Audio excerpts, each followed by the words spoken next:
Earlier this week, a large sinkhole appeared in Indonesia, swallowing swaths of farmland, a water main, and even part of a local road. This specifically occurred on Indonesia's island of Sumatra, about 16 kilometers northwest of the city of Tangkung. However, this story, as it is widely being reported by many news sources, has a major error which is being repeated over and over.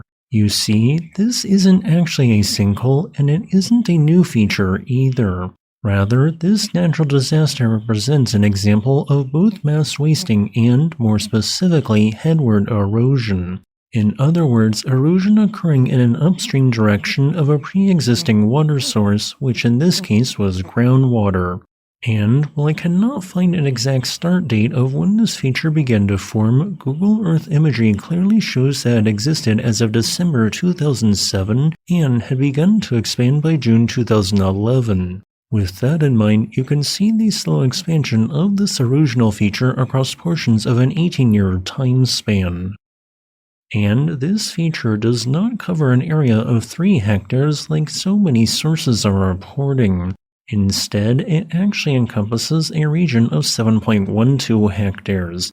And no, it hasn't expanded by 3 hectares this week either, although this month has seen a notable increase in the size of this feature by 25 to perhaps as much as 50 meters or 164 feet in only a 10-day time span.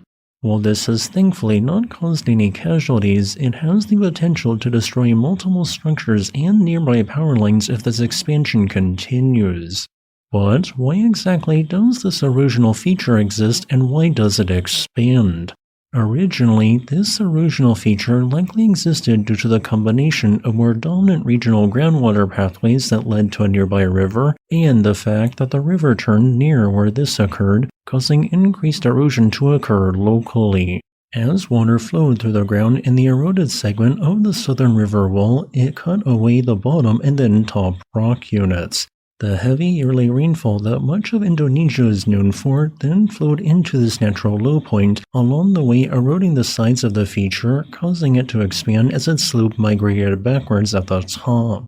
As rainfall ran down this, it also caused the bottom of the slope to also retreat. This process repeated many times, slowly expanding the area of mass wasting by an estimated 2.25 hectares since 2007.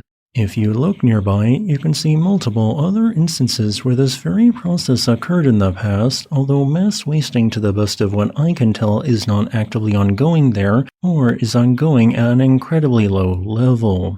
However, there are also 3 factors that aid in the generation of this notable instance of headward erosion. The region's geology, namely the specific rock units that exist, a particular 2013 earthquake, and Cyclone Senyar. Starting with the region's geology, the headward erosion specifically occurred across a segment of thick volcanic ash layers known as tuff. This tuff originated from explosive eruptions of many nearby volcanoes, much of which are long extinct today, including the complex which now includes the Berney Tilon edifice to the northeast. This tuff is highly permeable and likely overlies a less permeable rock type of basaltic andesite which groundwater naturally pools above. This is why the limit for depth of the headward erosion which is being created seems to be about 70 meters or 230 feet. As for the seismic event, a magnitude 6.1 earthquake caused notable ground shaking on July 2, 2013, about 11.5 kilometers to the southwest. This not only caused MMI 6 intensity shaking at the future headward erosion site, but was modeled by the U.S. Geological Survey as potentially having caused liquefaction at that site. And indeed, some liquefaction, in this case compaction of the soil which brought water in the sediments out of solution, did happen, seemingly accelerating the erosion rate which has continued ever since. This latest acceleration seems to have been a slow process that began when Cyclone Senyar struck the region with heavy rainfall in late November 2025. As a final note, I would like to thank my new YouTube channel member Falcon and Trident for supporting my work.